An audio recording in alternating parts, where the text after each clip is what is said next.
उत्तराखंड के पौड़ी गढ़वाल में जन्मे भारत के पहले सीडीएस की मौत की खबर आने से देश में शोक की लहर है।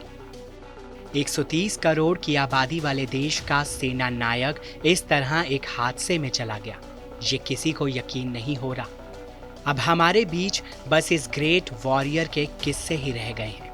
सैनिकों से जुड़ी कहानियों पर किताबें लिखने वाली लेखिका रचना बिष्ट रावत ने भी अपनी किताब में बिपिन रावत से जुड़ी एक घटना का जिक्र किया है, जिसमें उन्होंने लिखा है कि बात तब की है जब वो भारत के थल सेनाध्यक्ष के रूप में तैनात थे और जनरल रावत को अपने एक खास दोस्त के घर जाना था जो आर्मी में ही थे। रात के 11 बज चुके थे, इसलिए उन्होंने आर्मी यूनिफॉर्म की जगह सादी पोशाक पहनना ठीक समझा और उस रात उन्होंने तय किया था कि वो सरकारी गाड़ी की जगह निजी कार से ही अपने दोस्त के यहाँ जाएंगे, यानी कि एक आम शहरी की ही तरह। जैसे ही उनकी कार कैंट दरवाजे पर पहुंचती है, उन्हें आर्मी जवान द्वारा रोक लिया जाता है।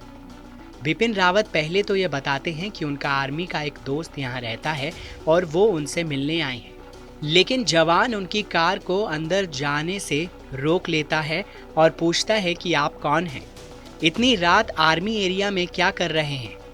बिपिन रावत आखिरकार उन्हें अपनी पहचान बताते हैं और कहते हैं कि वो भारत के आर्मी चीफ बिपिन रावत हैं, लेकिन गार्ड बिपिन रावत को पहचानने से ही इनकार कर देता है और उन्हें अपने उस दोस्त को गेट पर बुलाने के लिए कहता है, जिसके बाद आखिरकार उन्हें अपने उस दोस्त को गेट पर बुलाना ही पड़ता है। जब तक जनरल बिपिन रावत के दोस्त गेट पर पहुंचते हैं, तब तक वो इंतजार करते रहे। आखिरकार उनका दोस्त वहां आ गया और उन्होंने गेट पर तैनात सिक्योरिटी ऑफिसर से पूछा, क्या तुम इन्हें नहीं पहचानते हो?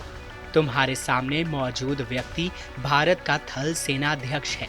जनरल बिपिन रावत इस जवान के काम के प्रति इस रवैये से इतने प्रभावित हुए कि उन्होंने अगली सुबह आर्मी मुख्यालय को पत्र लिखा और इस सिक्योरिटी ऑफिसर की तारीफ की। आपको बता दें, जनरल रावत एक सैनिक के लिए कर्तव्य के फर्ज को सबसे बड़ा मानते थे। बहरहाल पूरा देश इस क्षति को कभी भूल नहीं पाएगा। आप देखते रहिए TV9 भारतवर्ष।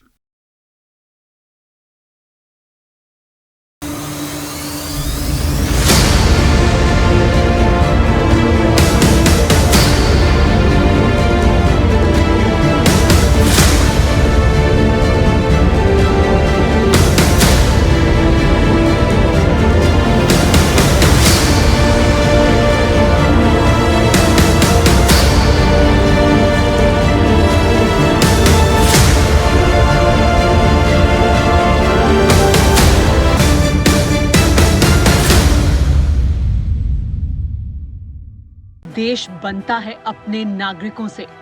ऐसे नागरिक जो अधिकार के साथ कर्तव्य पर भी ध्यान दें, जो सच्चाई का आदर करें लेकिन असत्य से लड़ना भी सीखें, जो सिर्फ जानकार न बने बल्कि जागरूक भी रहें। इस काम में TV9 डिजिटल है आपका मददगार लगातार, ताकि आप भीड़ का हिस्सा न बने बल्कि राह दिखाएं भीड़ को। देखते रहिए TV9 डिजिटल।